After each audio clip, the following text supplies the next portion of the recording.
Hi, how is everybody doing today? All right, welcome, welcome, welcome. Really excited to do this, especially with our presenters today. So our presentation is called Utilizing Oral Histories and Oral History in the Classroom, right? Presenters will be me, Dr. Jean Morales, and Professor Jennifer Urban Flores from the History Department here at EPCC. We also have a list of student presenters too as well, Jesus Flores, Jose Gutierrez, and Itzel Vasquez. So definitely welcome them to this presentation too as well. Really excited to get started. This is a EPCC Pasos and Office of Student Success presentation based on the Pasos or History project, where we're hopefully trying to build it up here around EPCC for the Pasos program. If you're not familiar with that, we're going to share some links with you about it too as well. We have LibGuides from EPCC's library, and we're definitely trying to see if we can get more oral histories within our storage here at EPCC. Okay, so let's get started. Let me see, right? Again, these are the list of presenters. We have Assistant Professor Dr. G. Morales, which is me, and then Assistant Professor Jennifer Urban Flores, and Jesus Flores, Itzel Vasquez, and Jose Gutierrez, all imaged right here as well. So definitely welcome them to the presentation. I'm really excited for students to be presenting with us because I think it's just kind of exciting to collaborate with students, especially because they are definitely a major part of our institution, and I'm really excited to have them here. All right. And let's get started. Professor Urban Flores, would you like to get us started with what is an oral history? Yeah, for sure. Good afternoon, everyone. Thank you for joining us. We're going to get started with a real quick definition. So, what is an oral history? This definition comes from the Organization of Oral History.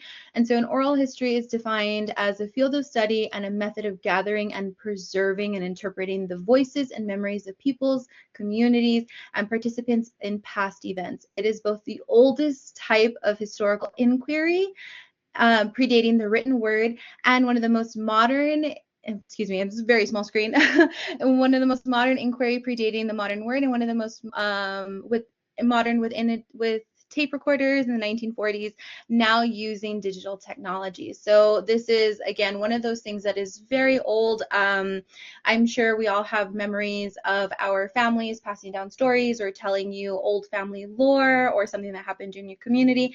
That in and out of itself can be kind of viewed as a type of oral history and just kind of recording and passing down that information as well. When it comes to oral histories, there are a few key components that we need to think about when talking about oral histories, and that is both the technique and the process. So how are you doing this? How are you conducting it? And then what is the process of doing it? Have you already reached out to the person that you are going to be interviewing? Have you thought of your questions? And I know Dr. Morales will get into that in just a little bit. And then also there's the act of both sharing and listening. When it comes to oral histories, this is probably the most important part. Not only are we asking someone to share their life experience, share their lived experience with us, we're also expected and trusted to listen to their story and be good stewards of their story. Now, whether that means asking them follow-up questions or just allowing them to sit and talk and just listen, that is a absolute key component when we think about oral histories. And then the last one is always going to be preserving. How are we saving this recollection? How are we saving this oral history to ensure that future generations also have the ability to hear it, to read it, and to also experience it? So I know, again, Dr. Morales is going to be talking about this, but in preserving, we need to be thinking about not only recording our voices, but potentially recording a video and then also transcribing what was said in that interaction.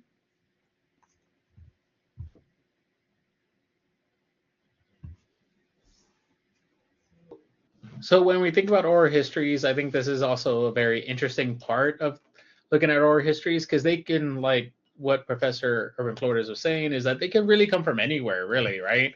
On your left-hand side, you see an oral history done by the Black and Brown Civil Rights Oral History Project out of Texas Christian University, which is Alicia Chacon, a very prominent person here in El Paso.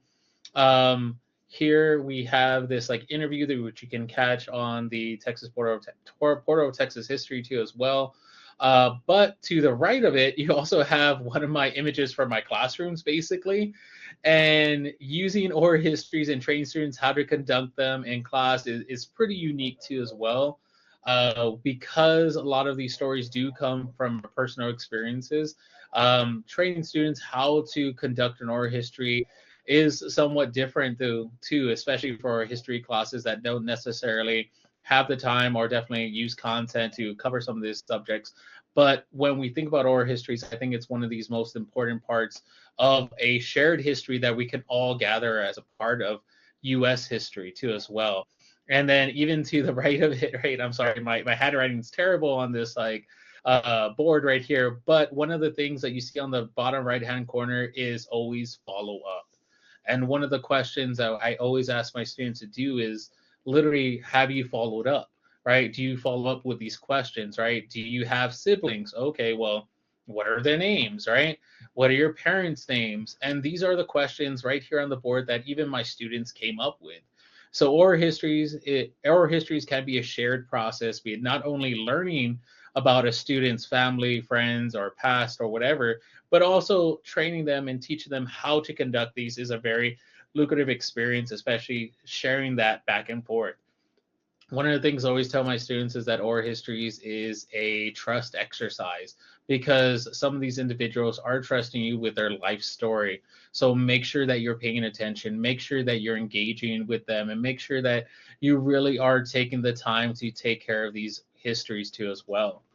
So let's move on to the next one. Okay, so I'm back. I want to talk about briefly how I use oral histories in my classroom. So I know I have a couple of my students here today, and I apologize because the students that I believe that are present, they didn't get this full experience because the day that we would have done oral histories and introduced oral histories, it was the day of the infamous smell at the Valverde campus. So we were unable to do it because that smell was toxic.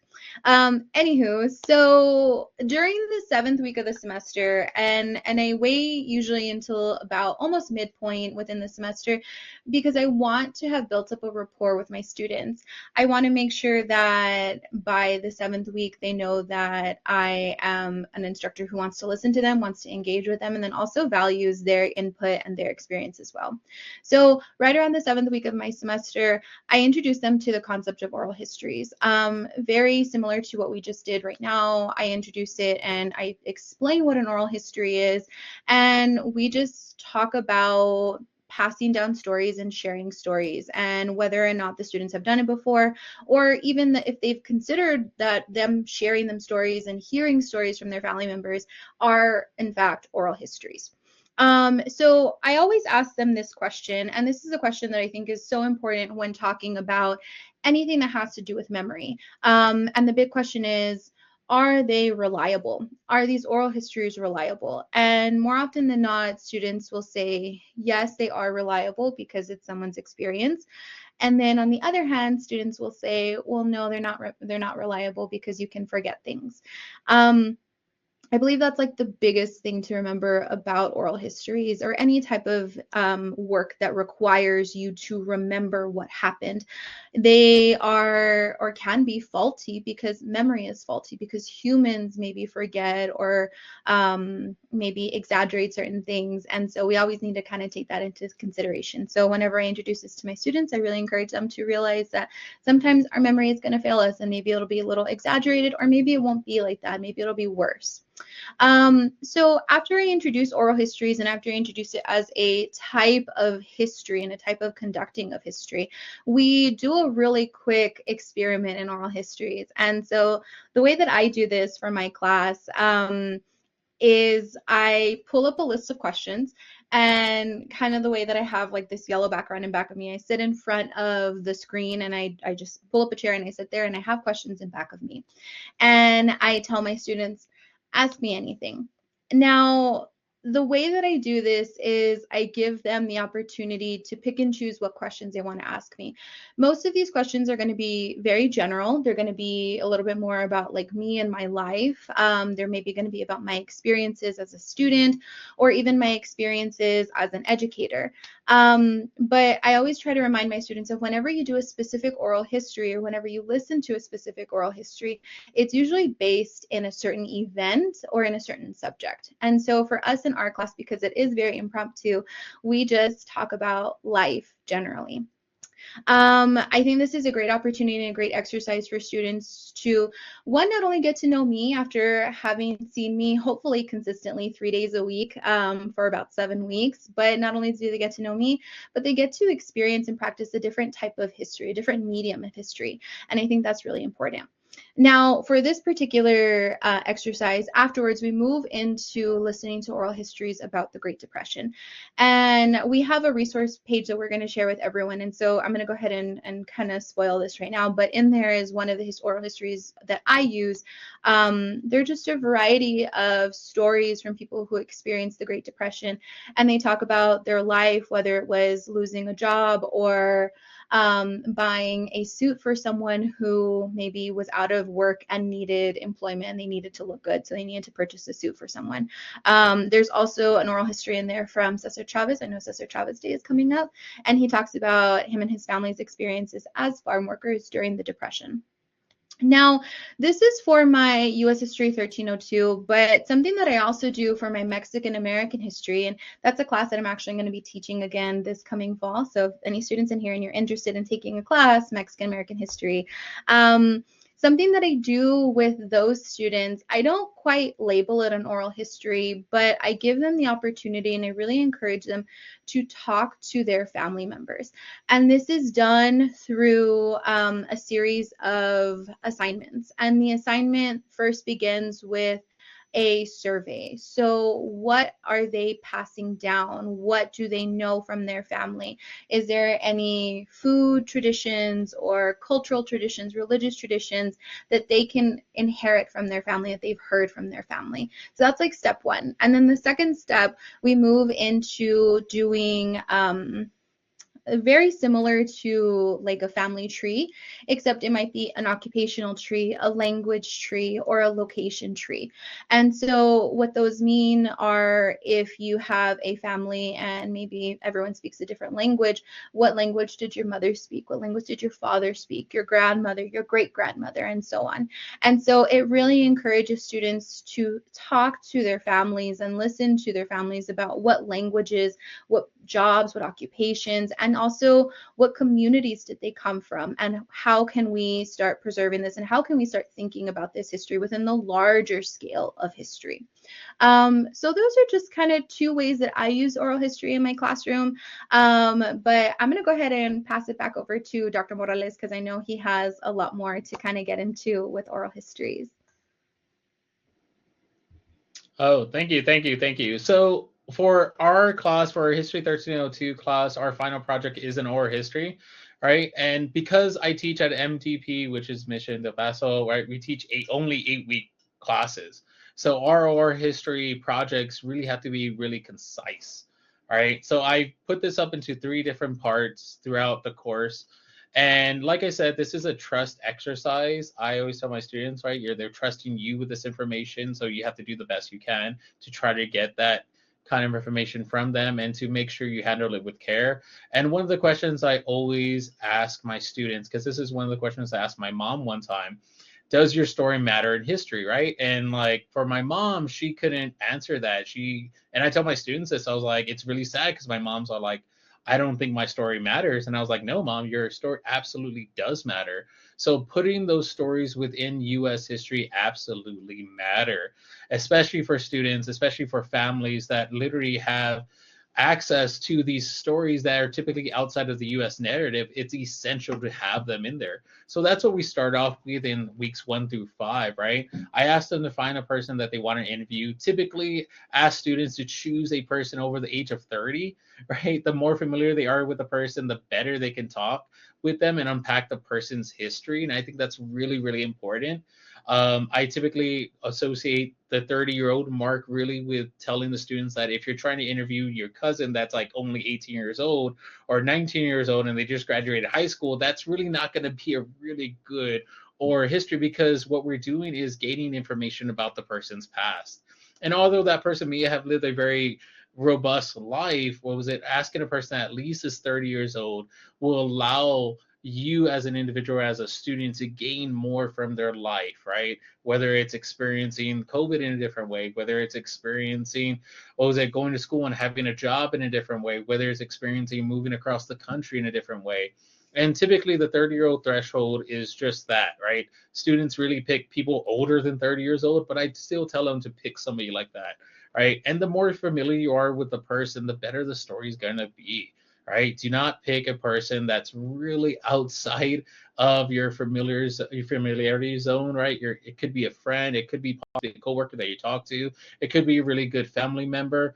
And there's a bunch of examples that I bring my students. One example I definitely bring is that one of my students did do an oral history about their grandma who was on her deathbed, right? And she came back to me about a semester later and she thought, thank you for letting me do this oral history. And I didn't know her grandma was on her deathbed, but she told me this information in confidence that she's all like, thank you for allowing me to do this. There's other examples where me and Professor Urban Flores have had students too as well that have come to us and tell us thank you for doing these oral histories. Now that's far and few in between, because sometimes students just like, use these oral histories as a grade and just kind of remove them from their mindset. But it's kind of cool seeing that, and it's kind of really enjoyable to kind of see that they're actually using this to preserve their family's histories. Now, creating questions for the oral history project, I do this in both ways. I use Blackboard assignments to use this too, as well as in-class workshops. You just saw one of the in-class workshops where we're creating questions on the whiteboard. I typically have a Blackboard assignment where I ask students to at least create 3 different questions on these oral histories. Now, these questions aren't the standard oral history questions that I usually tell my students to ask first, but these are questions like, okay, if you're going to interview the person you are finding about, like, what do you want to learn from them? And so I have them have these questions come about. And so in class, we create more essential questions that we need to ask them, especially building on that, right? So what I do in my class, and what I know some of y'all do in here, is scaffold, right? We're just building on knowledge and building on knowledge, kind of like a staircase, pretty much like a scaffold building a house, right? You got to build it over time. It doesn't get built overnight. So another step we do in this time period is conducting a voice or video recorded oral history. This is typically an in-class assignment because I really want my students to understand like how to do this. All right. And I provide them with different apps they can use for video recording, or I typically ask them to just do a video recording using the camera on their phone, but also using a voice recording on their camera. There is some aspects to this that are a little bit tedious, especially for students, but I really want to guide them through this, right? I have students conduct a practice oral history on me specifically, and I know Professor Urban Flores does this too as well, where I literally ask my students to ask me questions. And then as they're asking that light, right? And so thinking about all these different types of questions, I find them really, really interesting. So part 2 of this is how to create a transcript. One of the things that I started doing very early when I started doing this project is having them do transcripts, mainly so they can have 2 different documents. And that's very much more of a professional standpoint of doing oral histories. We want them to able to have the voice recording or video recording, but we also want them to have this backed up as a transcript. And typically the way I have students think about it, I was like, it's like the subtitles to any movie, right? But in this scenario, you want to kind of make it like a play, of course, right? Where you can have different characters speaking at different times. So you're going to have them documented as such. So for the app that we use for transcription, we use Microsoft Word Diction, right, to create the oral history transcript, and all they have to do is edit it. At first, when I first started doing this, I really had my students going word by word in the audio recording and typing it down. Some of them were really able to use this. Some of them really weren't able to use this, but I found it really beneficial. There was one semester that I did use Microsoft Teams, And it was good, but what ended up happening is that when students used Microsoft Teams on their phone, it would cut off the top half of the person that they're interviewing. And I was like, that's not good. I was like, it's good because it records it, it transcribes it, and students have access to this, but it's also really not that good when it comes to actually putting this down as actual video recording, especially if this is for their family, right? Nobody wants to see their grandpa's half head there, right? And still talking the whole time, right? You want a really clear, concise video or voice recording. And then part 3, from weeks 5 to 7, we practice submitting the recorded files and transcripts documents to the Microsoft OneDrive, right? And Microsoft OneDrive, we all have access to it here at EPCC. I would definitely recommend showing students how to do this, because these are also soft skills you're building to as well. And if they have access to it like what we do, was that they can use it for any part of their academic career here at EPCC. And so I already create a folder for them. I have them upload their files, either the voice recording, video recording file, and their Word transcript on there. And then I have them create individual folders for themselves. I think this is like a really good practice to use, because when I worked at other institutions that do this, was that they did require you to put it on a cloud-based form, and it really helped out, transferring those files to the main database that they had. Right. And so most big institutions will ask you to submit it some way or another, just because these files are so huge. Right. You could have a 10-minute oral history, or you can have an hour and a half oral history. And that file is just going to be so massive to send on an email that you just have to use a cloud-based app, if not physically handing this in to some type of oral history institute. So using Microsoft OneDrive really does help kind of cut the middle of that.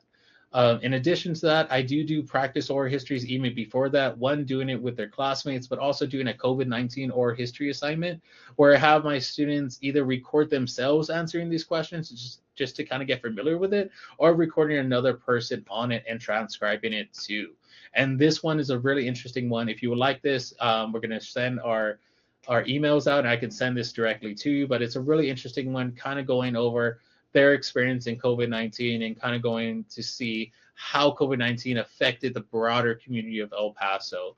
And it's just so unique because it doesn't cut across even El Paso. It goes into Juarez, it goes into New Mexico, right? Far West Texas, Southern New Mexico, right? All the way into Chihuahua. So it's so unique, these stories. And because we're here in El Paso, we do have a lot of veterans coming into El Paso. So they have totally different experiences with COVID. And so it's really interesting to kind of see that. But again, that's just a practice one. And I kind of let my students kind of go different directions with it, because they can still ask their own questions with it too as well. But I see it very beneficial as a practice or history assignment. In addition to that, throughout our entire course, students are working on assignments that use and highlight oral history methods in the U.S. history, right? From Reconstruction era to Native American removal and assimilation to immigration policies, and even into segregation, World War II, and civil rights. All these align with oral history methodologies. And these primary sources that we use, sometimes as secondary sources, but they still use oral histories within them, really help the students understand, one, how to ask questions, what kind of context you need to have for some of these questions, but also to understand the time period, because sometimes they're going to be interviewing people that lived within this time period that we're actually talking about in class. And this is why I love doing it in 1302, because it's so incredible to see these stories in different lights, in different ways. But other than that, let's move on to the next slide. So the next slide, these are just oral history in-class questions that we go over. And these are just standard questions. Like, these are really just standard questions, right? That typically you would want to do in an oral history, right? Definitely you want to put your name in an oral history too as well, because you want to see and you want to document who's actually interviewing the person and who's getting interviewed. And then you want to ask them what their name is too. And I always ask my students to ask them what their name is, so they can actually have the person pronouncing that name, right? And so I really put these like little notes in there. Ask this to the person you're interviewing, because you want that pronunciation to be really, really clear, especially if they're being used for family archiving. You want to know how your grandma, you want to know how their grandparents, you want to know how your parents named them, said their names, and I think that's really, really important. Another question I definitely do ask in the oral histories is consent, right? Do you approve of this oral history? All right, and this is to the person that is being interviewed for the oral history. You can do this at the very beginning of the oral history, even outside of this, if you want to ask for consent, but it's really good to have it documented at least, right? And so if you're using this for the broader EPCC audience, remember, I only use this for my in-class assignments, and this is an in-class project, so this is very personal. I've only had a few times where we used it and stored it in other institutions for oral history, but those have to have deeds and consent forms too as well attached to them too as well. So another thing you want to have is today's dates, and this is one of the things I stress to my students: always put the dates. I know, I'm sorry, it's a little typo here and there, but always put the date, because when you do put the date, it actually marks in history when you took it. And so you can actually mark, if you ask when they were born, where they're at, you want to remember the date where you actually took this at. And this actually helps archive the experience for some of these family members too as well. And then we are conducting this oral history at EPCC MDP. I have this because typically I have my students either conducting it on campus with people that are actually faculty members and staff members, or actually have a little blank mark after EPCC MDP and put where they actually did conduct its oral history at. This could be at somebody's house, this could be at somebody's workplace, but it's important to document that, because that also becomes a major part of storing the space of where this oral history was at. Because if that space doesn't exist within the next 50 years, at least it's documented here right now. Another question I have them ask is, when and where were you born, right? And I put where were you born twice, mainly because when were you born and where were you born, what was it? You want to have students actually document when and where they were born, but where they were born is actually becomes a very clear sign, especially within our community here at EPCC. What was it? I make sure the students go more into depth about where they were born, because this actually brings up a bigger story, right? And this is why I always ask my students to ask the follow-up question, right? Because typically when you do have these questions, you have the interviewee saying like, okay, I was born here in El Paso. Okay. Or I was born in Virginia, but I live here in El Paso now. So exactly when we see number 7, where we say, where were you born? I want students to go more in depth in that and follow up on these questions too as well. Right. So these are just some of the questions I have my students ask.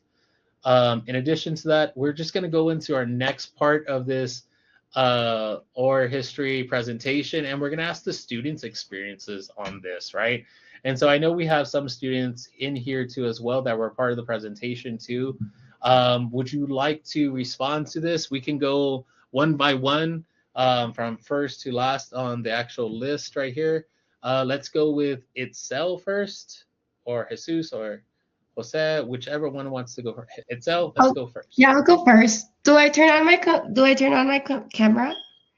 You can if you want to. If you want to go on your audio, that's fine. Okay. Can you see me?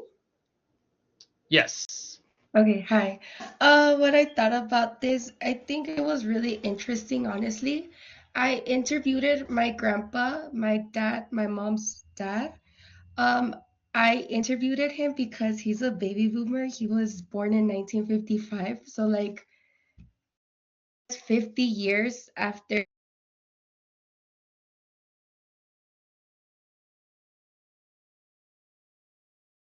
I think you cut off. To get yours. Wait, can you hear me? Yes, we can hear you now. Okay. Second question: what oral histories did you use in class to get your associates with them? Honestly, I used his present, past, and future. He had a lot of stories that I did not know, honestly. How did you create your questions and find a person from your oral history? When Dr. Morales said to interview someone from 30 down, I honestly thought about my parents, which they're 39, but I was like, I really don't think they have lived their life a lot like my grandpa, which he's 70. He was 60, 69. So I was like, you know what? I'm just going to interview my grandpa. And then, what did you think about the stories gathered from the person you interview in oral history? I thought they were really interesting. And honestly, I think it was really hard for me because Spanish is not like my really good language to talk.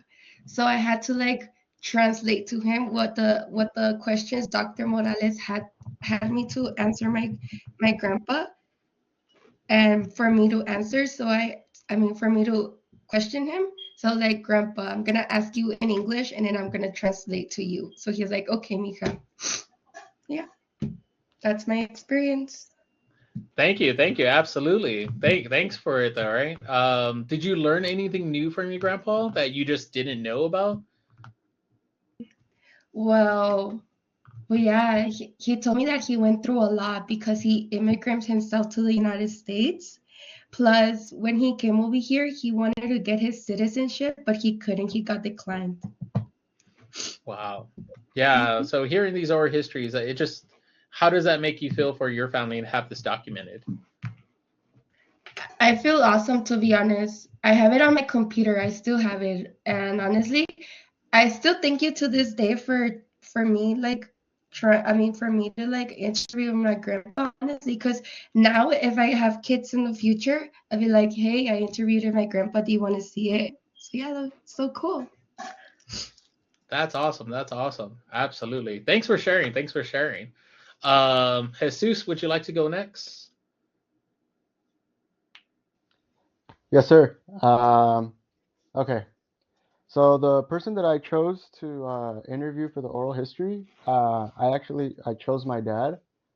So responding to the first question, so what do you first think about when you learned about oral histories? Well, basically, what I thought about learning about oral histories, I found it really interesting because um, it's something that I never knew, and I think it was a really good experience because if it wasn't for that, I would have never known my dad's history and how he grew up and lots of things that I actually never knew about my dad until I did this oral history.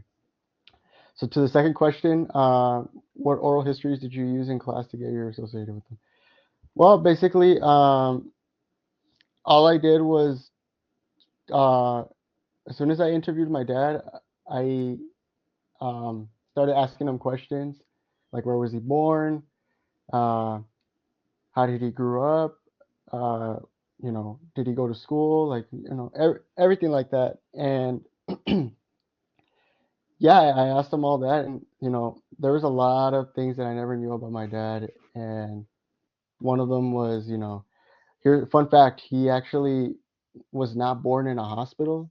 He was actually born at a house.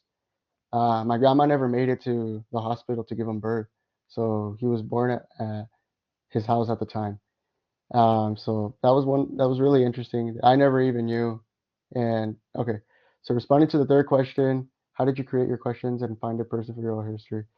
I mean, that was basically easy because, I knew who I wanted to interview. And of course, that was my dad. Uh, again, my dad, really interesting person. He went through a lot. He had a rough childhood.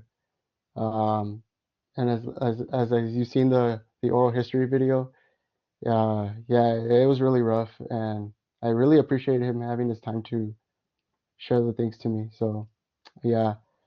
So, responding to the fourth question, what did you think about the stories gathered from the person you interviewed in the oral history? Honestly, it was really sad and really interesting. Again, um, I think I chose the right person. I think choosing my dad was a really, really good choice because, if it wasn't for him, um, I don't know how he would have had life, you know.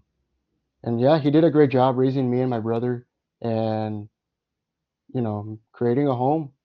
Till this day, I still thank him because we're living great. And, you know, I thank my dad a lot. And I really appreciate it, sir, for this oral history because there was a lot of things I never knew about my dad.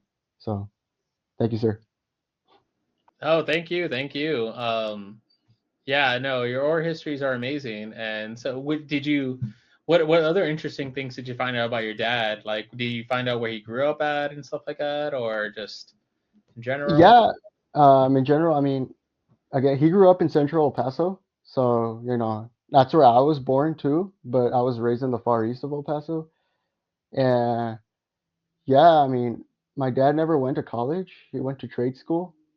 As a kid, at least I saw him receive a trade school plaque and it made me feel great because, you know, my dad fought to the end to raise me and my brother to live great, to have good lives and not suffer. And, you know, till this day, we're okay. Thank you for sharing. Thank you for sharing, though. And then, what was it? We have Jose. Hi, good afternoon, everyone. My name is Jose Gutierrez, and to answer the first question, what do you first think about when you learn about oral histories? Honestly, from my experience, I never done a oral history, but I'm willing to do someone. From what I learned, I think it's very interesting to learn oral histories because you can know everyone, or you can get more information from where you come from or where your family come from, and you can know more better history because I like so much history, and learn oral histories. You can get more information, and you can have a really good experience. And for the second question, what oral histories do you use in class to get your associated with them? Like I said, I never done before a oral history, and I hope to get or done uh, one day oral history.